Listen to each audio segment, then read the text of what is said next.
Hello, everyone. Happy New Year and good morning or good afternoon, wherever you may be. I'm Jeff Blankenburg. I am your host here at Office Hours. And as we do every week, this show is dedicated to answering your questions about Alexa development, ambient computing, voice interactions, whatever you may have. And just as I started, I need to cough. So welcome, everybody. I hope you're kicking off the new year well. I had a much needed little break over the last 10 or so days. I spent it playing video games and visiting family and friends, and it was just a fantastic time, and I'm really glad that I got the break. But I'm also glad to be back because as we look at 2023 and all the things that we're heading into here, there's lots to be excited about. And so there's a couple of things I want to talk about just initially.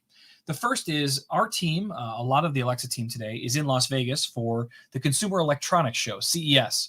And if you haven't been there or haven't heard about CES before, this is where all the latest and greatest new products, electronic products, are available. And it's not just things like Alexa and televisions and stuff like that. It's everything you can imagine. There was one, I was there a couple of years ago, and one of the devices I found was a electronic molecular scanner. It was handheld. And you could take a fake medication and a real medication and scan them, and it could tell you whether or not it was the real thing. It could also tell you what kind of cheese you were scanning or all sorts of other neat things. So it's not just tech gadgets like we think of today, but it's all sorts of really interesting applications of electronic devices. Anyway, that's CES. We are the Alexa booth is there. It's at the Venetian in ballrooms G and H. And so I'm sure you can find it. I know it's a pretty substantial booth and you should be able to find it there. But so if you're in Vegas, make sure you check that out. And if you're not, I have some good news for you. My colleague, Emerson Sklar, is actually there on site this week. He's talking with people. He's wandering the floor. And I'm looking forward to talking with him next week at Office Hours, where he's going to tell us about all the cool things that he found while he was there. So if you don't have an opportunity to go to CES, tune in here next week, and we're going to have a whole conversation about all the things that you missed. The other thing that I want to talk about is the Alexa Innovator Series. I mentioned this on our last episode, which happened, I think, on the 21st of December. And in that episode, we talked about the new Alexa Innovators episode that we launched called, excuse me, it was based on a racetrack in the UK called Ascot. The video that I shared was all about how Ascot is using Alexa inside their suites and how it all works. But we made an entire second video while we were there that's kind of a deep dive. It looks at the software they're using behind the scenes, how the process works, how they take orders, how those orders make it to the kitchen, how those things get delivered to the suites. And so let me copy this link for you. And actually, I think I have my team behind the scenes that can share that link. I want to make sure I get that right. But if you want to check that out, we also have that link coming into the chat. And there you go. You can see the Ascot video as well. So that was my big announcements. The other thing is I know we have a lot of folks that are focused specifically on APL, and we're trying to make an effort to be more, have the APL team here more regularly. And so the folks that you've seen before, Karthik and Kai, they are both going to be here in 2 weeks. So next week is CES recap. The week after that, we will have Karthik and Kai from the APL team to answer all your questions about the intricacies of APL and all the cool things you may be doing with visuals. Okay, those are all of my announcements. I see that we've got a good number of things here in the comments, so I'm going to just jump right into the comments and chat with all of you. I see Habuma and Dana Voice are here. Someone, Super Tech Squad on YouTube is here. Welcome. And let's see. Quell says on Twitch, hello. The last 3 times I've tried to create a new Alexa hosted skill, I got this error on the code tab. Skill provisioning failed. Please create another Alexa hosted skill. Wow. Let's do something. We don't do enough screen sharing around here. Let's go to developer. I'm going to go to the developer console, and we're going to share my screen. Let's see if I can do that. We'll also test and see if we get the weird audio stuff, which we probably will. And there, you can see my screen. And so I'm going to take a look at this. And here, I'm going to say create a new skill. Let's just try and create an Alexa hosted skill. I have a few of these named Delete Me. I want this to just be other. I don't have any category needs. Custom is good. If you guys haven't seen this, we also introduced a whole new getting started process for when you start your skill. So if you haven't seen this before, this is only when you create a new skill. I'm going to choose Alexa hosted. Hosting region is there. That's all great. And I'm going to hit next. And I just want to start from scratch. Let's just do it. All of that looks good to me. Create skill. So while we're running that through, I'll give you the infinity view. This should just take about a minute, and we'll see what we get. It's always good for me to test this kind of stuff as you describe it, because it lets me know whether it's a you problem or an everyone problem. I don't have any special permissions or anything on my account. Mine looks just the same as everyone else's. I use my own personal email address and all of that. So if it fails for me too, then that's a huge issue. If it fails for you, it's still a very big problem. But I don't have to like ring the bell and like sound the alarm. We can solve this without going crazy. So build completed. That's a good sound. But that's just the build. What about the provisioning of the backend services? That's the thing that Quell was saying they're having an issue with. And I don't know. Well, it looks like it worked. Okay. Okay, so I'm going to take a step back. Well, we're gonna take a look at this. We actually have. I can stop sharing my screen. We have someone from the DAG team here, and so I'm going to have them take a look at this also and see if they can run into any issue. But Quell, I assume, and I'll look at your comments later on, but I assume that you're doing exactly what I just did. You said, I've tried to create a new Alexa hosted skill and I get this error on the code tab. So the other thing I didn't check is when I go to the code tab. Now, I know I stopped sharing my screen, but I can assure you I'm seeing everything just working. So that's very odd. I'm not getting any errors that say, please create another Alexa hosted skill. I wonder if there were any issues or services that might have been down. Also, if the DAG folks, if you want to send me anything in the private chat, if you have any knowledge about this issue or what might have been going on, all good things to know if you can share any info with me. So Quell, I'll keep looking, but I don't have a great answer for you just yet. Joe Paulo says, hi, Jeff. I've been closely following up on the emergence of the new hype term LLM, large language models. How does everything we and you guys do at Alexa intersect with that concept? And how can we benefit from it to build our voice experiences as developers? I want to make sure that I'm using the same terms you are. Let's see.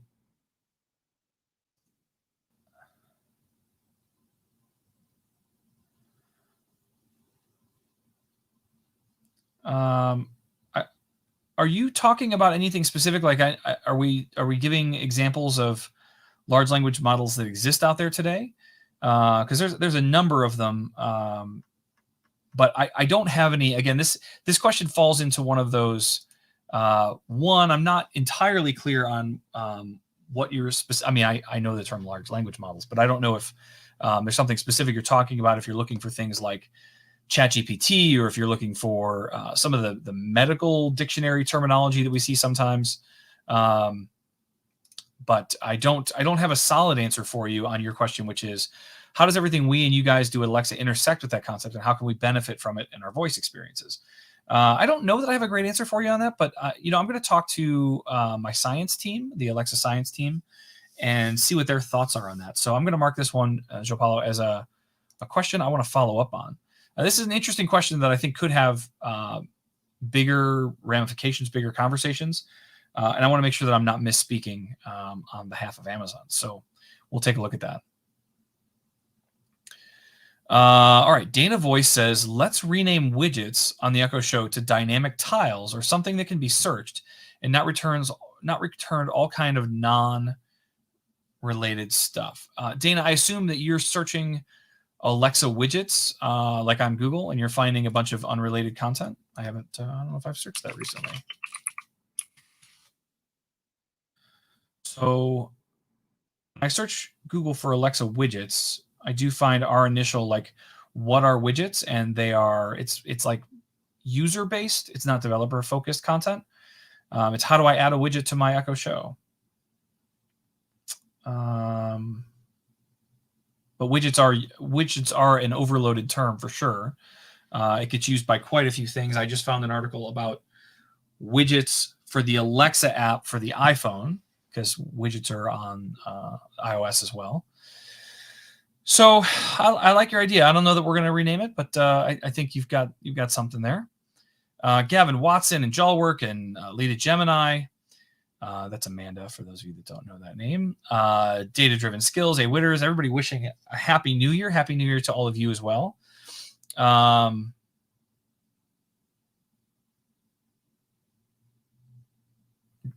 Dana Voice says, do you have 75 Alexa hosted skills?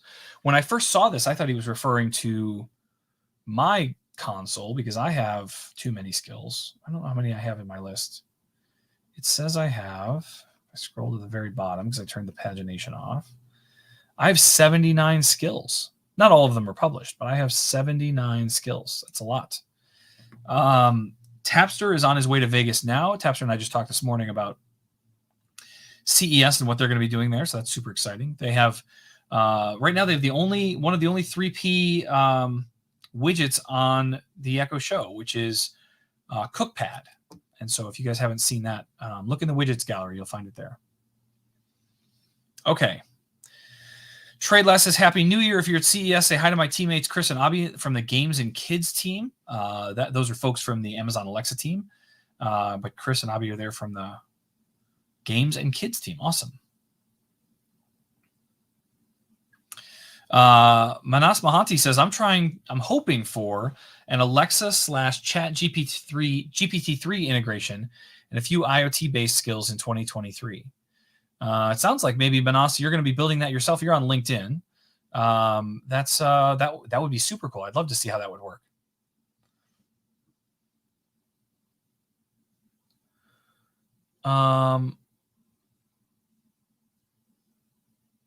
Okay, so I2023A sounds like a new username. A PM from Zemply here. I don't know what Zemply is, but welcome. And the question is for skill building. How do you manage default session close time if the account is not linked yet? When we think about a session, there is only one default session close. I think that's what you're referring to here. Are you referring? Well, maybe I don't know. Are you referring to the session for the OAuth for account linking, or are you talking about the session for when a user interacts with a skill?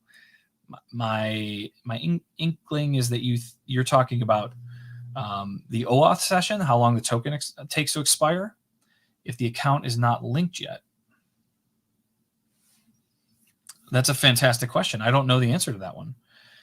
So they have a skill. They want to well, I don't know that I'm answering your question properly. So I'm going to answer this two ways. If they don't have their account linked yet, then I don't know that there is a default session close time. If you're talking about the default session close time, like how long do I talk to a skill or not talk to a skill before it closes the session? There is no control over that, from what I understand. I don't think so. So you would not be able to change how long a skill can stay open for a user. I apologize that your question is just worded in a way that I could go either direction with that.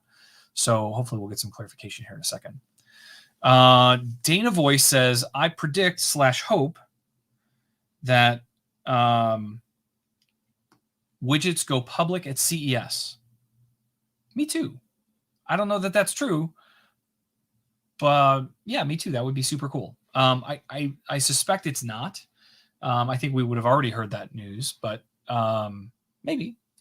But I hope it's soon if it's not at CES.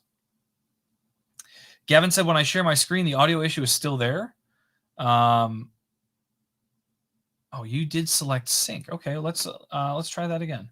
I'm going to go back. I'm going to do this off screen now, and I'll just let you know if I find the error. Let's delete that skill that I just created and create another one. This doesn't take a lot of choices or time, but then I can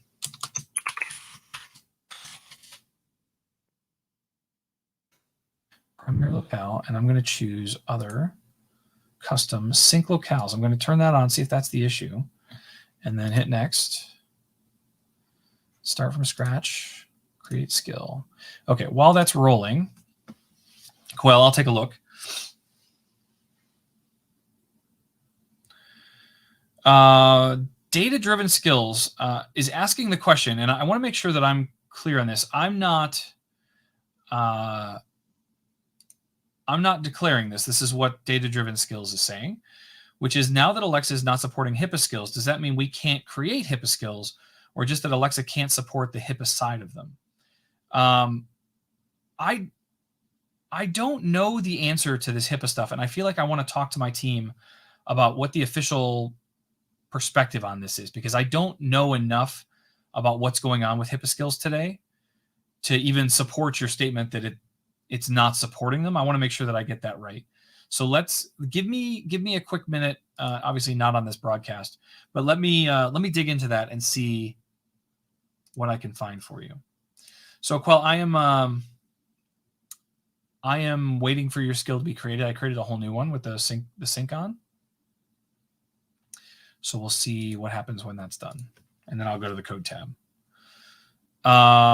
Data-driven skills says the Alexa Senior Skill Winner, Alexa PT, is a physical therapy skill that walks you through your daily PT. Is it now invalid because it has HIPAA info in it? I see. I wouldn't think so. I haven't heard of skills getting pulled.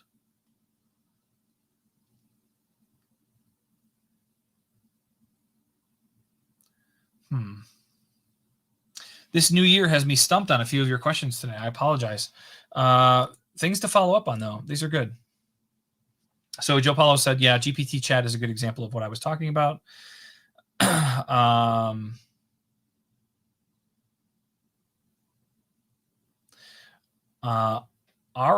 Jatziri Ortega Hernandez, what a fantastic name, on YouTube says, hi, how are you? I want to know if the APL from Alexa can take the data from an API. Yes, of course it can. So the way that APL works is it is a document structure. So you define what and where. It's the visual layout, basically, of a screen. It does have some conditional logic in it, but for the most part, it's a layout engine. And so in that layout engine, you can feed it a data source. And the data source is, again, another JSON source that allows you to define what the value should be in all of the places inside your layout. So yes, APL can absolutely take any kind of dynamic data and fill it in. Where it gets trickier is if you want live updates, like you just want to show something on the screen and have it regularly update itself. It gets a little trickier. There's some things that you can do to work around those, but in general, if you're just trying to show data from an API on a screen, yes, you can do that all day. So I'll leave it just at that. All right. W. Georgia wants to know if anyone has any web API for games, tutorials, or templates. I believe that there is web API for games, Alexa, GitHub. I believe that there is a decent one on GitHub. Not that one, not that one. And W. Giorgio, I'm assuming you've already been through a lot of our developer documentation and things like that. But I will drop this in the chat anyway. So I just posted the web API for games, build your web app tutorial. I don't know if you found that already, but if you haven't, that's super useful. And I believe that there are some GitHub repositories mentioned in there that will take you to some good resources as well. I don't have the specific URL for the GitHub repo, but I would assume it's on Alexa or Alexa Labs on GitHub. And you should be able to search for web API and find it there. All right. King Strunker says, I've been trying to answer and help people on Alexa Reddit when I can. Someone recently posted a date-related issue they were seeing on an NPR news feed. I'm not entirely sure where the problem is on the Alexa side or the NPR side. Is there a place consumers can go to post these types of issues or open tickets for investigation? King Strunker, good question. So this still feels like it would go through the pretty standard channels. I would recommend, as you're getting into this and thinking about, see if I can find my link here, maybe. Where did it go? So many links and none of, oh, there it is. That one. I think that even if it's not related to your skill or it's just an issue with the platform, I still think that as a whole, Contact Us is the best place to start. This lands with our developer advocacy team, which I honestly are there to solve problems for developers and help make sure that things are working with skills. But if you're having a problem with an interaction with another skill or with the device as a whole, they can still route those things to the appropriate locations and make sure that someone is looking into that. Obviously, they're not going to give you the insight or the feedback on like what's going on or how they're solving that problem. But it's still a good place to bring things to our attention for sure. Okay. Data-driven skills says it's interesting that you have 79 skills and 78 on your shirt. It is weird. This is one of my favorite sweatshirts. I probably bought this 15 years ago. It's made by a company called Life is Good. And I bought it at the beach and I thought it was kind of comfortable, and it has continued to be super comfortable. But I was actually born in 76, so a 6 would have been better for me. But I do like the sweatshirt nonetheless. Okay. Andy Muncie on LinkedIn. Andy has been also very vocal about this in our Slack community. For those of you that have not been in our Slack community, maybe you're starting a new year and you're like, hey, I want to spend more time with this Alexa stuff. Well, our Slack community is the place you want to be. And I can't find that one either. It's always right where I'm not looking. There it is. You can go to alexa.design/Slack. And we have a community there of almost, like we're so close. The Christmas break, things slowed down a little bit. And so we are a few people away from 3,000 people in the Slack community. And it's people there answering questions and asking questions and how do I solve this problem? And what do you think about this idea? And will you test my skill? All of that stuff is happening there 24 hours a day, 7 days a week, all the time. So if you have questions or thoughts or concerns or whatever, oftentimes you'll find that this is one of the best ways to get those things solved, because another developer has already solved that problem or someone has already encountered the same kind of situation that you're running into. And so in either of those cases, Slack is a great way to solve some of those problems. But let's come back to what Andy said, because I was just mentioning Slack and how she had talked about this there as well.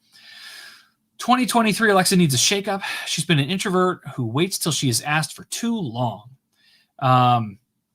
What Andy is proposing here is that Alexa becomes more proactive, more curious, more inquisitive, to start conversations that lead to skill interaction and become a companion in 2023. There's a lot I like about this. One of the examples, Andy, that I had seen you mention in Slack was the idea that you come in the house and Alexa just says something like, hey, how was your day? How, maybe she knows where you were. Was that store crowded? Whatever. I think that as we start to venture into things like that, I think that there is an audience that would love it. I think I probably would love that. I think I would like to have someone that is just genuinely curious and interested about what's going on or how they can help or whatever, without being like overeager and annoying. But I think that there are also a lot of users that would be very annoyed by that idea, that like it's just constantly talking to me and I just want it to stop and I just wanted to turn my lights on when I wanted to, I hear that kind of stuff all the time. So it's an interesting thought, Andy. I think that there's a lot of good that could come from that.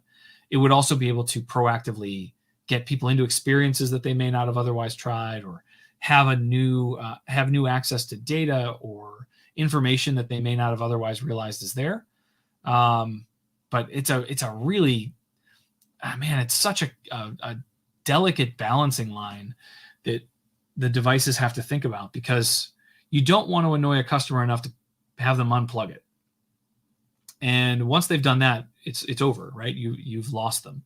And so I think we have to be very careful about that. This probably rolls out, if we were ever to do something like this rolls out as an optional feature that you can turn on and try, or maybe you ask it to turn that stuff on. But it has a lot of merit. I like the idea. I could especially see this being handy for people that live by themselves. I have the good fortune of having a house full of people at all times that want to know all the things that are going on. So I'm having many conversations, but I would imagine for someone that lives alone, it might be nice. And as you think about some of the representations that you see of like an ambient AI, whether that's the Star Trek computer or even some of the more dystopian examples you've seen in like Black Mirror or Her or things like that. There's honestly, there is a lot of good, whether you see the dystopian side of it or not. There is a lot of good in having a device that can have a conversation with you and engage and keep you talking and keep you less further away from feeling lonely, I guess. So I think there is some merit in that, but I think it's a very careful line you have to walk, because I think there's a good percentage of people that would immediately turn their device off, right? They're the folks that are already bothered by the ways, right? Hey, I asked you for the weather and now you're by the waying me something else. They only wanted to talk when spoken to and only to give them the information they asked for. But I think that that's kind of a closed-minded approach. There's a lot more out there that you may not be aware of. But anyway, that's my monologue on that, I guess. Nina Knows wants to know what's happening with the Promoted Skills program. From my understanding, that is something that we have talked about. We talked about it at Alexa Live, but I don't know the specifics on where we are today. I am also coming back to work after almost 2 weeks off. And so I haven't heard anything specific about what's going on with Promoted Skills today. If you have specifics that you've heard or want to share, I'd be happy to take a look. But I'm not aware of anything changing or being announced just yet. But I'm really looking forward to Promoted Skills. I think that's going to be a big opportunity for all of us that build skills. Kevy K3V, which looks like Kevy Kev, says, what do Alexa skill developers use as their IDE? And he's saying this on Twitch. So if you're on Twitch, you can just chime in also. I think some people will. The developer console doesn't seem all that great for debugging. I can't see how to do step-through debugging. Does it do that? I can't even see how to do a print-style debugging. What do the non-casual developers use for their IDE? Great question, Kevy Kev. We have a hard time calling you Kevy Kev, but we'll do it.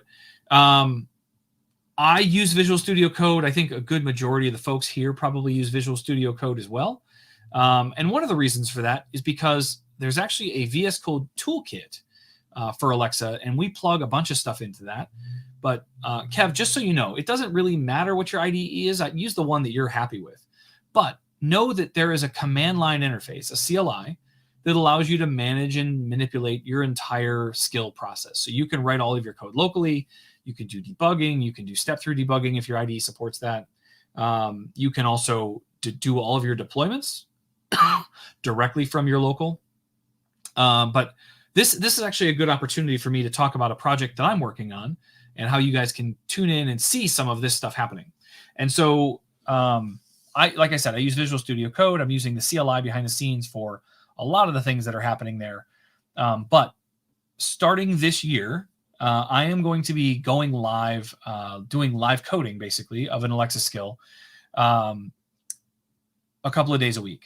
And so it's not well, maybe he'll be on this week, maybe he won't. Like, this is a thing I'm dedicated to, and that will be happening every week unless something crazy happens or I'm on the road or, but I'll announce those ahead of time. And so the first episode of this year will be tomorrow morning. So I think it's probably going to be Wednesday and Thursday mornings, at least initially. And then, as I get more aggressive, maybe we can go to more days. But I will be on tomorrow morning. I will be on Thursday morning, and we'll be building. And so I'll spend a little more time later in this episode, in this office hours, talking about what that skill is and what it's going to do and what I'm working on. But for now, if you want to see somebody building skills live or even as a recording later, you'll be able to find all that stuff on my Twitch and my YouTube, which are just my name. So we'll start there and we'll grow from there. Okay. So Steve Nelson says that he wrote a small skill that uses GPT-3, and he shared his link on LinkedIn. I don't have a way to copy that here, Steve, but it's on your GitHub, which is SR Nelson. So people should be able to find that there. Lita Gemini uses VS Code. Data-Driven Skills uses VS Code. Craig Walls did an experiment with Alexa and GPT-3, and that's on his YouTube. Again, can't share links, but Craig is on LinkedIn's conversation. So if you want to find his link, you can tune into the Alexa broadcast there. All right. Brian Tarbox says, I'm about to bring on an external team member to work on skills with me. I've not done this before. Can you talk about how I do that? Brian, I'd be happy to. In fact, I had the good fortune of having nearly an hour-long conversation with Brian this morning. I drove my daughter back to college this morning. And so on my way back, we scheduled some time and just chatted about some of the issues he's facing and some of the bugs he may have encountered. But we didn't talk about this specific topic. And so as we think about collaborating on an Alexa skill, it's not one of the easiest things in the world. And so this is where having a source code repository of some kind really goes a long way. So my recommendation always is, if you're thinking about working on a project with someone else, there is an old school way to approaching this problem, but it requires some trust of the other person. So I almost want to have like a drawing board or something here in front of me to kind of explain all this. In the developer console, you can add another user to your developer console, and it gives them access to all of your skills. That's probably not what you want to do, especially if you have your own personal stuff or whatever. If you're doing this for a project, that probably means that this skill is going to be handed off at some point. In that case, what you probably want to do is create a new developer account just for your customer. This developer account is exclusively for them. They have full control over it, or at least you'll be handing it over to them at some point, and then you can walk away and not have to worry about anything. For that new account that you've set up, you can go into the developer console, and I'll find that here in a second, if I can give you the URL to that. That Alexa hosted skill never got created. It's interesting. Oh, maybe it's just because I didn't come back to the browser. That's weird. So it's still spinning, but Quell, when I was doing this before, I expected that it would just go, but it looks like it doesn't do it if I don't have that browser in focus. So if I go back to, sorry to get distracted, folks. I'll come back to what I was doing in a second. I go back here. No, it has the stuff synced, and I hit the code tab. Nope. Quell, I still see all the code and the whole IDE here in the browser. So no, I apologize. That is not, it's not universal, which is not good for you, but at least it's better for everyone else. Okay. So Brian was asking me about bringing in external team members. So let me go back to is it the main page?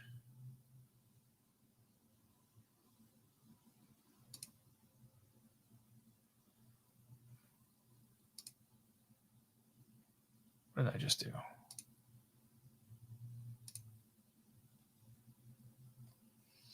Maybe we'll get there.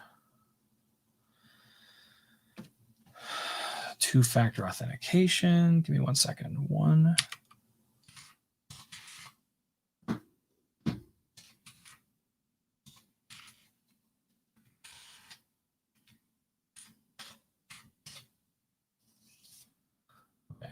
All right, so this is the page I want to send everybody to. So I'm going to give you this URL first, related to Brian's question. This is a page that you can go to that allows you to manage user permissions on your user account. So again, I don't have any drawings or anything here, and I'll share my screen again so that those of you that can't get there can see it. Sorry for the audio. Okay, so this is that page that I just sent a link to. You can see it here in my browser tab. But we have me. That's the only person that I'm here. So if I create a new account for my customer or client or the person that I'm building a skill for, I would create one of these and it would look like this. This is their account. And if I hit add new, I can add somebody else to this. I have to give their email address, right? And then I can say what their role is.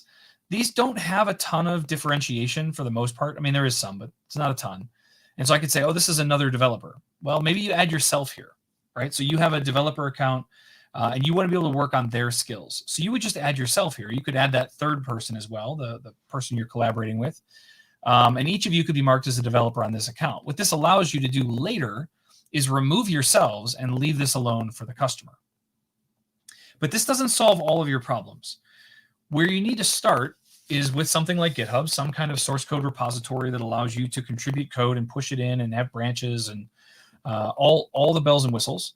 But then once you've done that, you need to be able to have some sort of tool that allows you to bring that code down, right? Again, you're just bringing down the code that, like, if Brian and I are working together and Brian has published a bunch of code to GitHub, I can pull that stuff down, and now I can have the latest build, basically.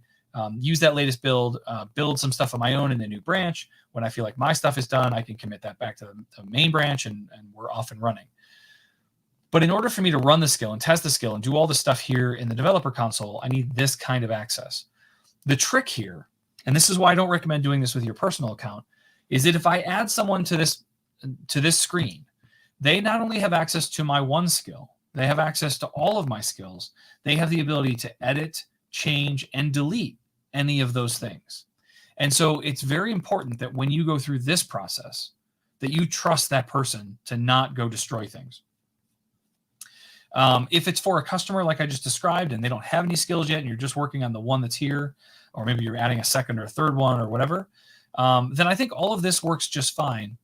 If you are having someone work on your personal skill, what I would generally recommend is to, again, use GitHub, but have them build their own skill in their own account and just upload the code to their project instead.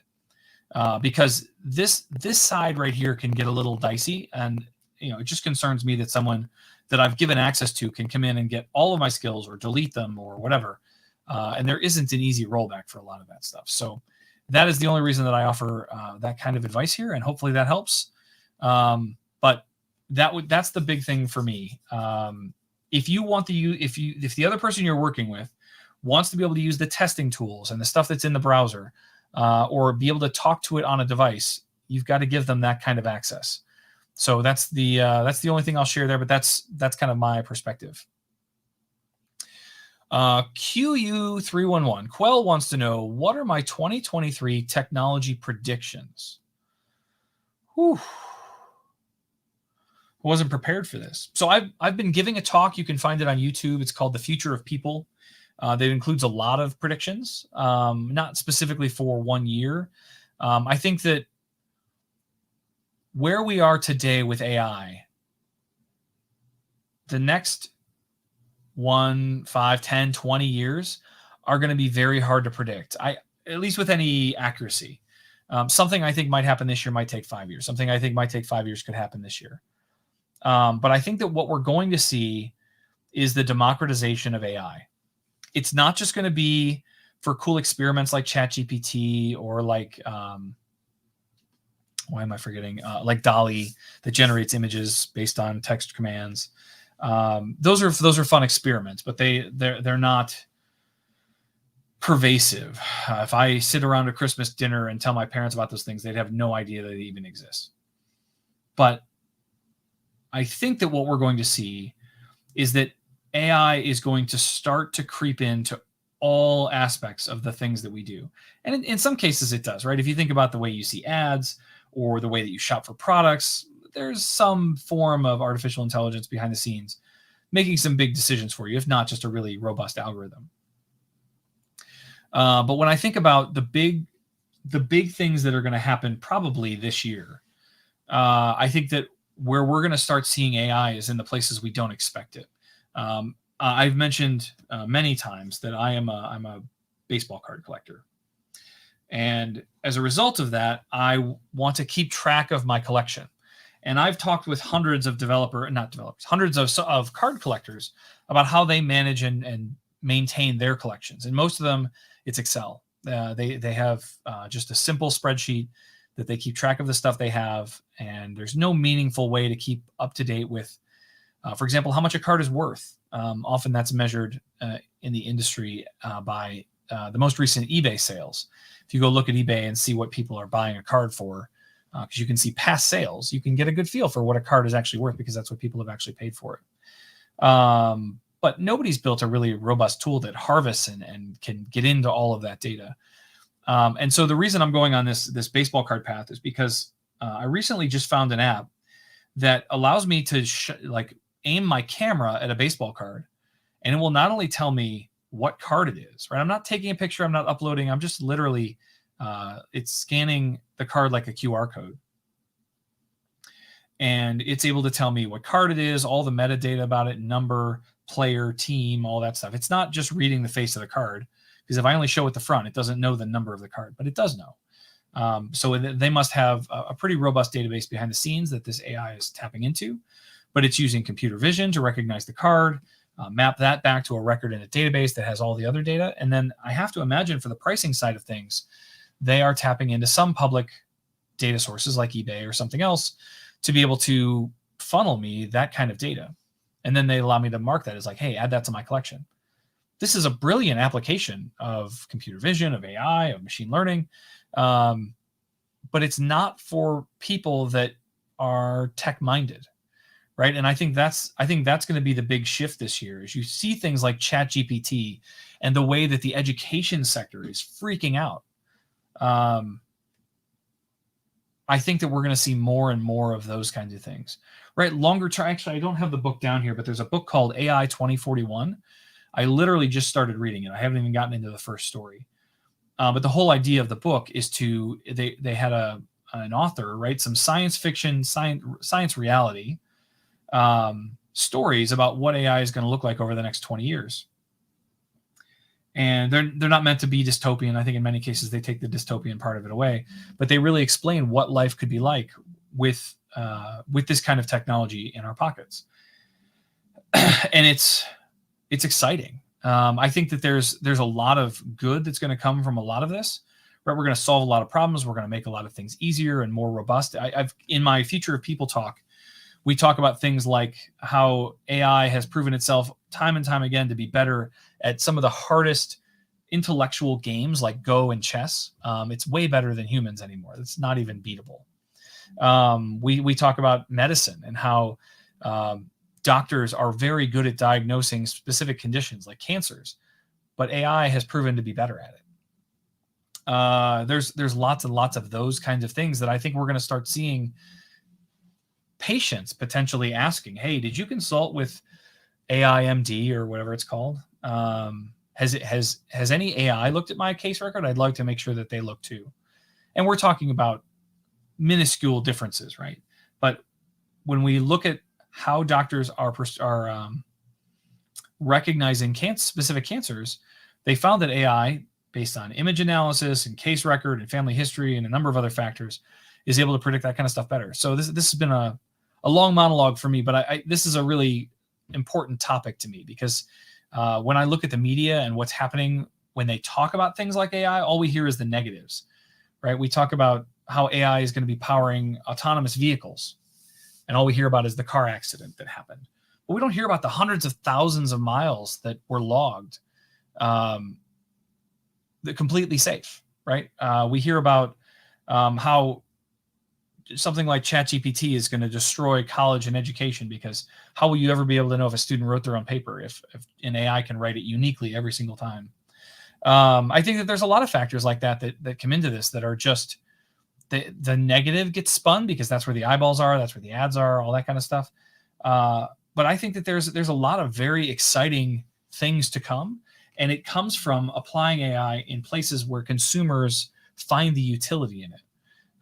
And the reason ChatGPT blew up is because a bunch of people said, oh my gosh, like this solves a real problem for me. I don't have to write a term paper again. You probably do. But I might have it help me write some abstracts for talks that I want to give at conferences in the future. I might have it help me with some things, or at least give me a foundation from where to work from. But imagine having that in your day-to-day life, having that kind of AI available to you. So, Quell, fantastic question. I was not prepared for it, but hopefully that gives you a little bit of at least the perspective inside my brain about where we're headed. If there's any negative to come from any of this, my biggest concern, honestly, is the automation of what's the right way to say this?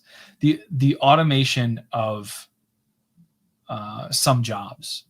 And how do we create an environment in which people that are displaced by AI, because I don't think that it's not going to be rampant, but I think that there will be some of that. How do we help those people grow into the industry of AI that's going to need a ton of people, tech-minded, very educated folks to work in new roles that didn't exist 10 years ago, that will be necessary to keep these kinds of engines running.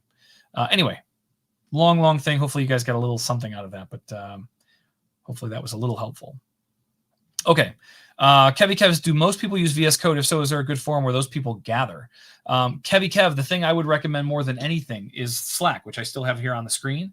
That is where people are gathering. In fact, I believe that there is an entire channel, I can check here really quick, dedicated to just tools I use. I don't think we have one just for VS Code, but we have a channel called, I thought we did, Tools I Use. And in there have been conversations about VS Code and a number of other things. So if you'd like to have just a VS Code channel, we could also do that. But I would recommend checking out Slack. That is the place.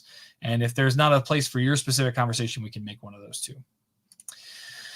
Okay. Data-driven skills just said the same thing. The Alexa Slack is the go-to place for any kind of chat. All right, moving on.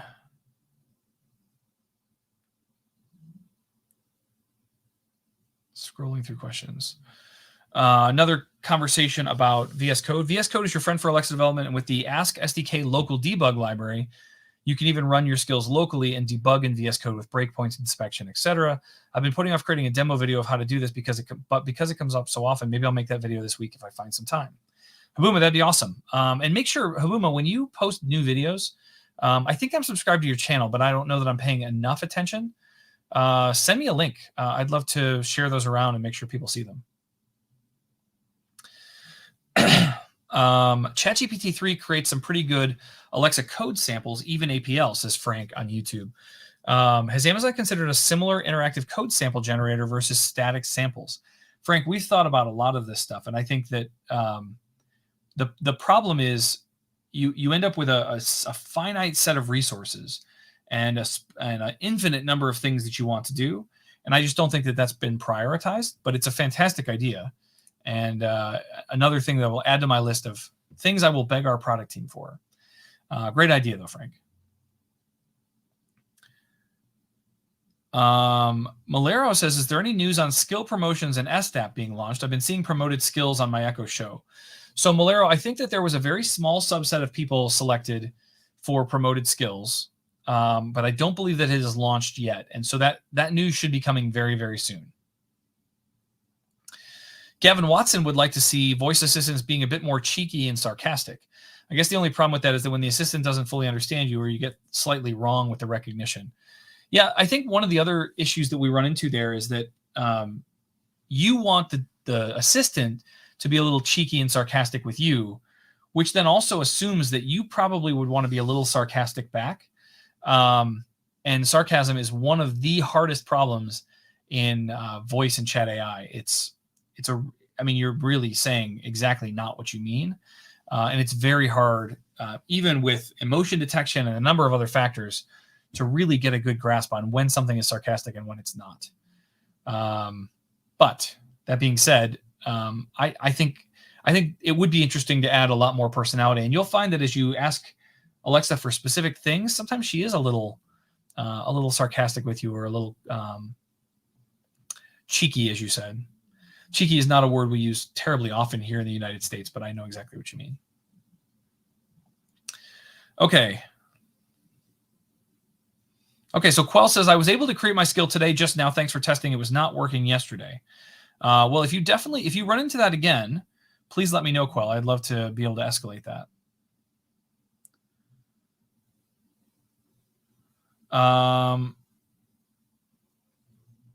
Yes, I would say data-driven skills, you said, is there a good URL to ask the HIPAA questions?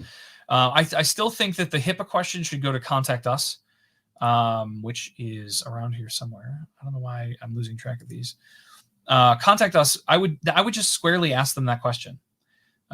They should be able to give you a pretty solid answer about it. Okay. Let's see. Michael, oh yeah, said, Alexa, turn the light green.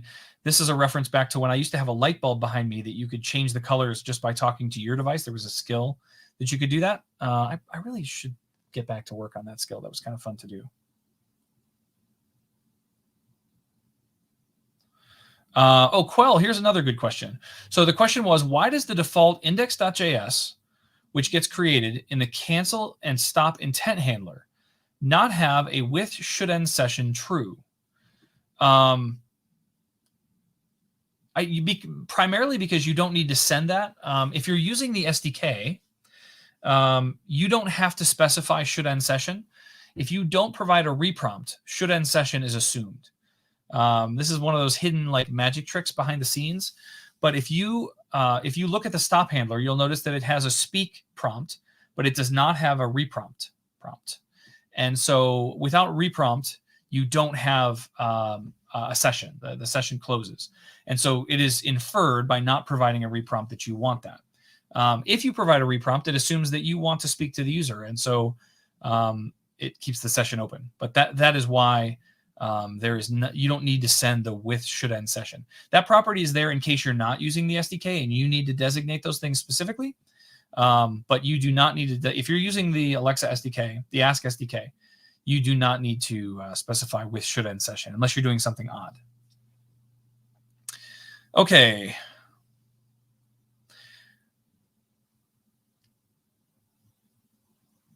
Ethan Richardson on YouTube says, hi, when developing a skill that includes the Alexa shopping kit, does the skill require a conversation to occur, or can it be a utility experience?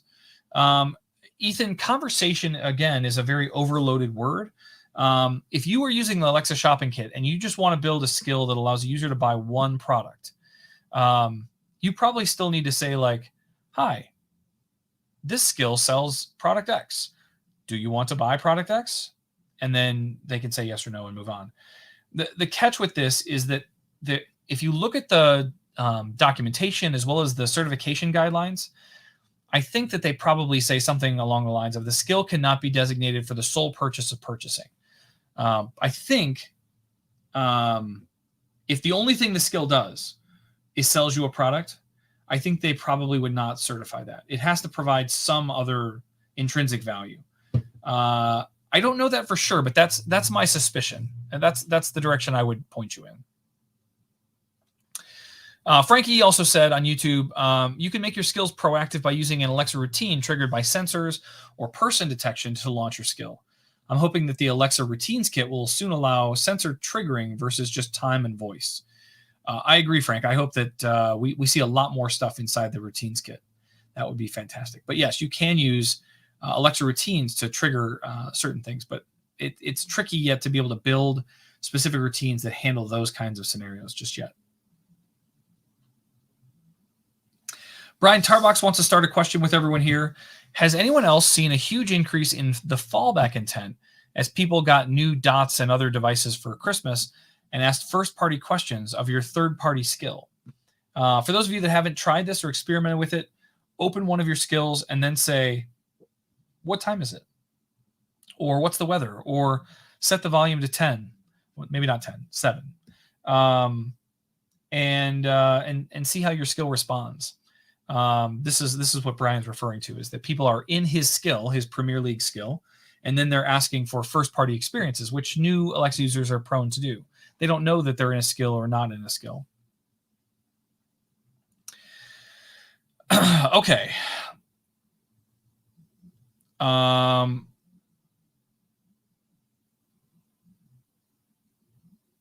Let's see.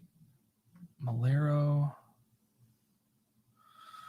says, I streamed Alexa development for a while, but I didn't really get any viewers. So here's the thing for me about streaming Alexa development. While viewers are nice and an audience is very nice to have a conversation with, I will tell you that that's not why I'm doing it. Like I want dedicated time for myself to build this skill and to be hands-on with code on a regular basis. I just do it in public because I think that's interesting. But if nobody tunes in, that's not going to hurt my feelings. If you do turn in, that would be lovely. But I certainly will not stop doing it just because I'm getting 4 viewers or whatever. But I will be broadcasting on Twitch and YouTube as Jeff Blankenburg, and I would expect it to be around 9 a.m. Eastern. It's going to be pretty early for you West Coasters, but I need to get done with things like that before noon hits here, because once noon hits, everybody on the West Coast is at work and there's meetings and all sorts of chaos. So it will be, I would expect to go live around 9 a.m. tomorrow. That's my plan, and I'll have a more specific schedule as we go forward. Also, I'll be doing it all in Node. So if that's your thing, or maybe you're a Python developer and want to see some Node, that's all awesome too. Okay. Scrolling through, you guys have had some fantastic conversations here, which is wonderful. Keeping going.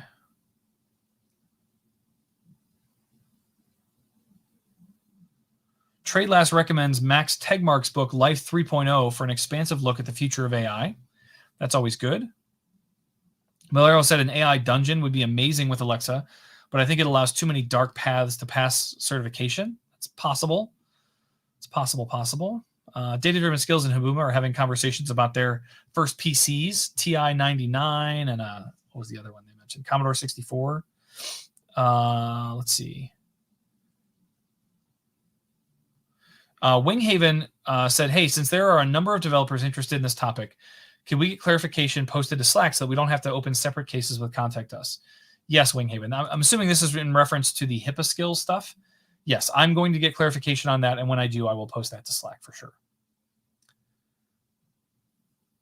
Okay.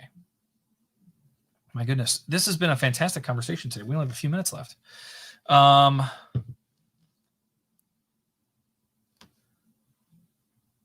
Malero says there's also an Alexa Games Discord channel that I don't hear advertised all that much. I think it's mainly for users, but there's a developer channel that's somewhat active. Yeah, the Alexa Games team did set up their own Discord, and I think you're right. I think it is there is a lot of user stuff, but there is a developer channel there that has some activity, but it's for people building Alexa games. I agree.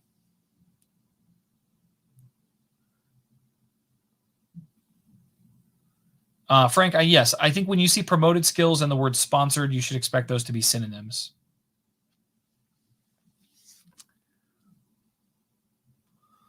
And